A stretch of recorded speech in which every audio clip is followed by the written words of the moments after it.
Hello guys, welcome to the next lecture, link aggregation. As a means of optimizing the throughput of data, link aggregation enables the binding of multiple physical interfaces into a single logical pipe. This effectively introduces solution for providing higher utilization of available links as well as extended resilience in the event that failure of individual links were to occur. Engineers are required to have a clear understanding of the conditions that define the behavior of link aggregation and the skills and knowledge for its application. To ensure effective link aggregation, solutions can be applied to enterprise network. तो link aggregation का मतलब ये है कि हमारे पास अगर एक link है और उसकी बैंडविड्थ कंपैरेटिवली हमारे पास कम है और अगर हम उसी टाइप के मल्टीपल लिंक्स को हम कंबाइन करेंगे तो उन मल्टीपल लिंक्स को कंबाइन करने का फायदा ये होगा कि हमें थ्रूपुट जो है वो ज्यादा मिलेगी और हम ज्यादा डाटा जो है वो एक टाइम पे सेट कर सकते हैं। और ये बात भी याद रखें कि जो लिंक एग्रीगेशन है ये जनरली हम उन जगहों पे करते होते हैं जहाँ पे जो डाटा के लिए हमें बैंडविड्थ ज्यादा रिक्वायर्ड हो, तो उस केस में फॉर एग्जांपल कोर स्विचेस में हम ये लिंक एग्रीगेशन करते हैं। इसकी डिटेल्स आगे देखते हैं। Upon completion of this section you will be able to explain the use of link aggregation in the enterprise network, describe the various forms of link aggregation supported, configure link aggregation solutions. So link aggregation में हमारे पास ये है कि अगर हम यहाँ पे check करें हमारे पास तीन अलग अलग लिंक्स हैं और हमने क्या किया कि इस स्विच से इस स्विच तक हमने इन तीनों लिंक्स को जो है वो बिछा दिया। और फिर उसके बाद हम क्या करेंगे कि हम एक ईथरनेट ट्रंक बनाएंगे और उस ईथरनेट ट्रंक बनाने की वजह से हमारे पास इन तीनों लिंक्स की जो बैंडविड्थ है वो कंबाइन हो जाएगी। तो ये हमें रिलायबिलिटी भी प्रोवाइड करेगा और ये आपस में लोड बैलेंसिंग करेगी, तो हमें बैंडविड्थ ज्यादा मिलेगी, हमारा डाटा जो वो ज्यादा एक टाइम पे ट्रांसफर हो सकता है। एप्लीकेशन इन एंटरप्राइज नेटवर्क पे हम ये मैं जैसे पहले बता चुका हूँ कि कोर या एग्रीगेशन लेयर पे हम इनको जो है वो कॉन्फ़िगर करते हैं क्योंकि वहाँ पे हमें ज़्यादा बैंडविड्थ रिक्वायर्ड होती है, इसीलिए हम इसको यहाँ पे कॉन्फ़िगर करते होते हैं। लिंक एग्रीगेशन के हमारे पास दो तरह के बोर्ड्स हैं, एक हमारे पास है मैनुअल बोर्ड और एक हमारे पास है LACP बोर्ड। मैनुअल बोर्ड में ये है कि हमने मैनुअली इन तीनों लिंक्स को जो है वो कॉन्फ़िगर किया, तो ये तीनों लिंक्स जो है ये आपस में लोड बैलेंसिंग करेंगे और डाटा फॉरवर्ड करेंगे। लेकिन इसमें एक प्रॉब्लम ये है कि अगर इन तीनों वायर्स में से तीनों लिंक्स में से एक लिंक भी डाउन हो गया तो कनेक्शन जो है वो हमारा जो है वो फेल हो जाएगा, फिर हम इस पे डाटा ट्रांसमिशन नहीं कर सकते। इसी तरह जो दूसरा बोर्ड हमारे पास है वो है LACP board. LACP stands for link aggregation control protocol. तो LACP में हमारे पास ये है कि जैसे हमने यहाँ पे सिलेक्ट किया है कि दो लिंक्स हमारे पास है जो लोड बैलेंसिंग करेगी और जो थर्ड लिंक हमारे पास है इसको यूज किया जाएगा बैकअप की केस में कि अगर आपके पास एक लिंक डाउन हो गया तो जब चूंकि ये कनेक्शन फिर आपका डाउन हो जाएगा तो फिर उस केस में आपका जो बैकअप लिंक है वो टेक ओवर करेगा और आपकी जो डाटा ट्रांसमिशन है वो आपकी जो है वो बेशक बैंडविड्थ कम हो जाएगी लेकिन ट्रांसमिशन जो है वो आपकी रुकेगी नहीं, आपकी ट्रांसमिशन जो है वो उस बैकअप लिंक पे होती जाएगी। डाटा फ्लो कंट्रोल, आप डाटा फ्लो को जो है वो कंट्रोल कर सकते हैं। आप यहाँ पे डुप्लेक्स मोड सेलेक्ट करिए, आप इसकी स्पीड बता दें तो उस तरह फिर आप इस यहाँ पे डाटा फ्लो को जो है वो कंट्रोल कर सकते हैं। Data flow sequence must be maintained over member links, consistency of physical member interfaces must be maintained. L2 link aggregation configuration, अब जो कॉन्फ़िगरेशन हम करना चाहते हैं तो कॉन्फ़िगरेशन हम L2 पे भी कर सकते हैं, लेयर 2 पे और लेयर 3 पे भी कर सकते हैं। लेयर 2 पे कॉन्फ़िगरेशंस करने के लिए हमने एक लोकल एरिया नेटवर्क में दो स्विचेस लगाए और उनके दरमियान में हमने दो केबल्स बिछाई हैं। तो क्या करें, सबसे पहले आप एक logical interface ETH trunk interface आप बना दें, ईथरनेट ट्रंक इंटरफेस बना दें और उसको एक नंबर दे दें। तो इंटरफेस ETH ट्रंक 1, इसमें क्या होगा कि आप पहले जब आपने ये बना दिया आप इस इंटरफेस पे चले गए हैं, उसके बाद आप इसमें फर्दर इंटरफेसेस को इंटरफेस गीगाबिट 0 बाय 0 आप इसको ऐड करें। इसको ऐड करने के लिए जब आप इस इंटरफेस पे चले गए हैं तो इस इंटरफेस पे आप ETH ट्रंक 1, क्योंकि हम इसको इस इंटरफेस में ऐड करना चाह रहे हैं इथरनेट ट्रंक पे, तो आप इसको यहाँ पे इस कमांड के थ्रू ऐड कर लें। इसी तरह दूसरी इंटरफेस पे जाएं और ये सेम कमांड आप चलाएं तो आपके पास दो इंटरफेस आपके पास यहाँ पे ऐड होंगे। तो इसी तरह दूसरी स्विच पे जाएं और वहां पे भी आप सेम काम करें तो आपके पास ये जो दोनों लिंक्स हैं इनको एग्रीगेट किया गया और ये आपके पास जो है वो यहाँ पे आपने ईथरनेट ट्रंक जो है इनका बना लिया। जब ईथरनेट ट्रंक आपने बना लिया लेयर 2 पे, तो आप जब आप कम्युनिकेशन करेंगे तो वो लोड बैलेंसिंग को यूज करेंगे और दोनों लिंक्स पे आपकी कम्युनिकेशन होगी। और लेयर 3 पे अगर आप ये कम्युनिकेशन करना चाहें तो लेयर 3 पे कम्युनिकेशन के लिए आप इंटरफेस ईथरनेट ट्रंक आपने बना दिया, आपने लेयर 3 में आपने राउटर्स यूज किए और इनके दरमियान में जब आप ये करेंगे तो दोनों लिंक्स को जब आपने कंबाइन करना होगा तो सबसे पहले ईथरनेट ट्रंक बनाएं और उसके बाद अनडू पोर्ट स्विचिंग की कमांड यूज करें। तो जब अनडू पोर्ट स्विचिंग की कमांड आप यूज करेंगे उसके बाद आप इस ट्रंक को आईपी एड्रेस असाइन करें 100.1.1.1//24। तो आपके पास इस ट्रंक को राउटर ए के इस इंटरफेस ईथरनेट ट्रंक को आपके पास जो आईपी एड्रेस है वो आपने असाइन कर लिया। उसी तरह उसके बाद फिर आप गीगाबिट 0x0x1 इंटरफेस पे जाके उसको ETH ट्रंक 1 में ऐड करें, फिर दूसरी इंटरफेस पे जाके उसको ETH ट्रंक 1 में ऐड करें। तो आपके पास ये दोनों इंटरफेसेस ईथरनेट ट्रंक में ऐड हो गए और उसकी आईपी आपके पास, ये आईपी इसकी आपके पास हो चुकी है। अच्छा, यहाँ पे आप लोगों ने ये कमांड जो है वो यूज करनी है, अनडू पोर्ट स्विचिंग की कमांड। इसका यूज मैं आपको थोड़ी देर बाद बताता हूँ।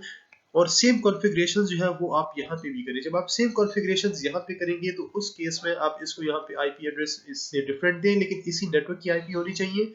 फॉर एग्जांपल 100.1.1.2 आईपी स्पेस 24 ये आईपी आप इसको असाइन करें और सेम कॉन्फ़िगरेशंस आप इस राउटर पे भी करें। तो ये जो दो लिंक्स हैं, ये दोनों लिंक्स आपके पास काम करेंगे, आपके पास लोड बैलेंसिंग लिंक्स बनेंगे और दोनों लिंक्स पे जो है आपकी कम्युनिकेशन हो जाएगी।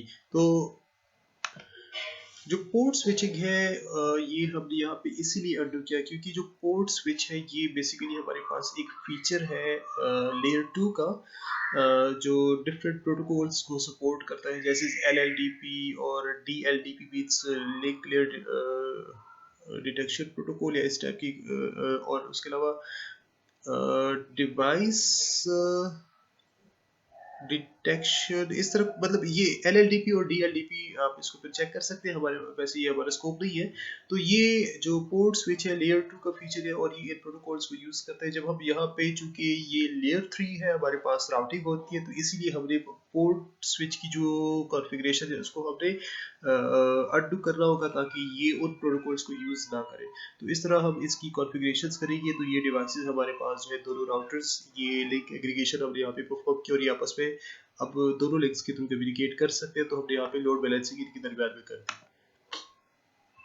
नेक्स्ट हमारे पास है कि अगर आपने इसको चेक करना है तो डिस्प्ले इंटरफेस ETH ट्रंक 1 को यूज करें। आपको इसको चेक कर सकते हैं, आपको बता रहे हैं कि आपके पास गीगाबिट इंटरफेसेस है और दोनों की स्टेट्स आप है वेट 11 एंड सो ऑन। अच्छा, यहाँ पे एक इम्पॉर्टेंट बात ये है कि अगर जब आप लोगों ने यूज करना हो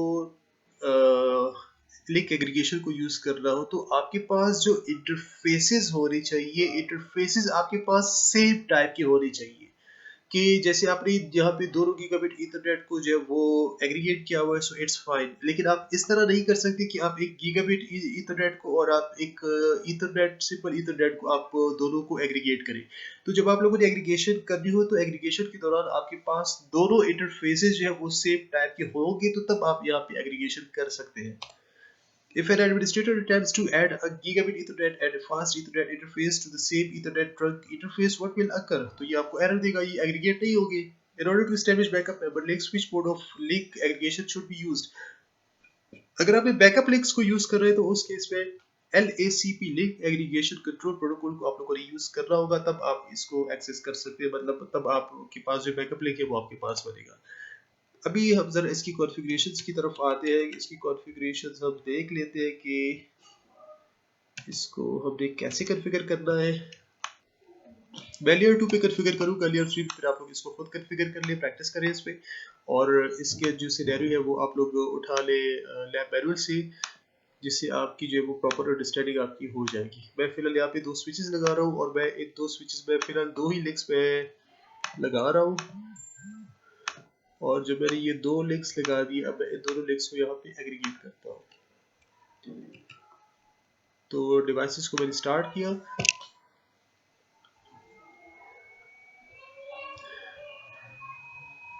चूंकि अब इस केस में मुझे कोई आईपी एड्रेस नहीं चाहिए, तो चूंकि स्विचेस है तो आईपी एड्रेस की मुझे फिलहाल यहाँ पे जरूरत नहीं है। मैंने इनको आईपी एड्रेस नहीं देने, जस्ट मैंने इनको कॉन्फ़िगर करना है।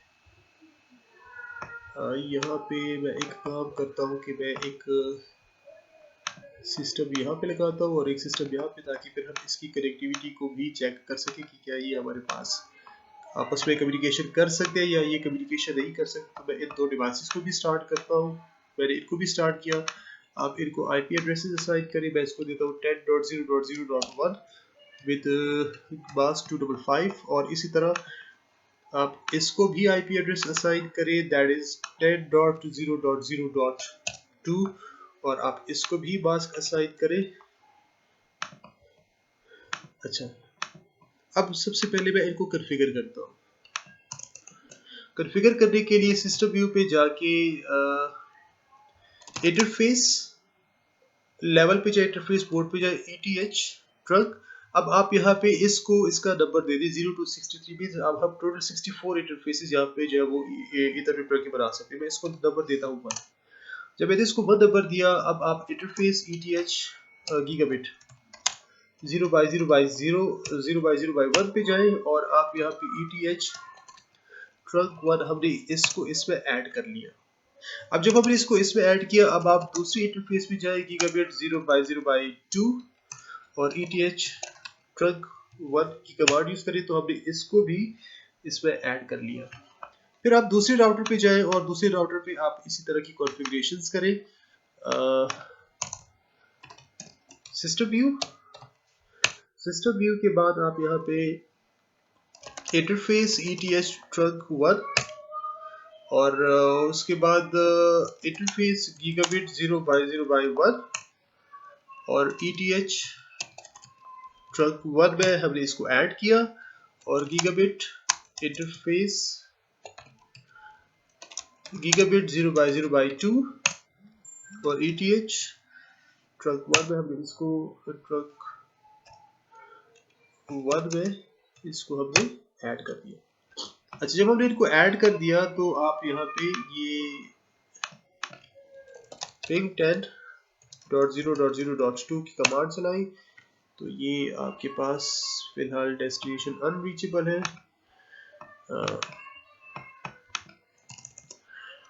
इंटरफेस ETH ट्रंक 1 मोड आप यहाँ पे सिलेक्ट करें। मैं यहाँ पे मैनुअल मोड करता हूँ।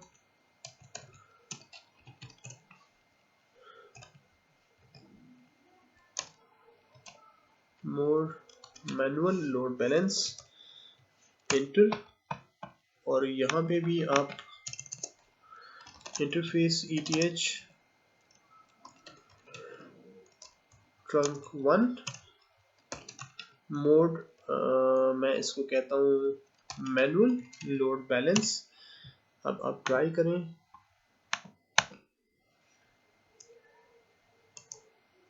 अब आप जो है एक सिस्टम से दूसरी सिस्टम को कम्युनिकेट कर सकते हैं। तो हमने यहाँ पे जो मोड यूज़ किया वो हमने मैनुअल मोड यूज़ किया। आप अगर LACP को यूज़ करना चाहें तो सिंपली मोड और LACP स्टैटिक आप कर लें, एंटर करें, तो आपके पास जो है LACP मोड आपका यहाँ पे एक्टिव हो जाएगा, इनेबल हो जाएगा।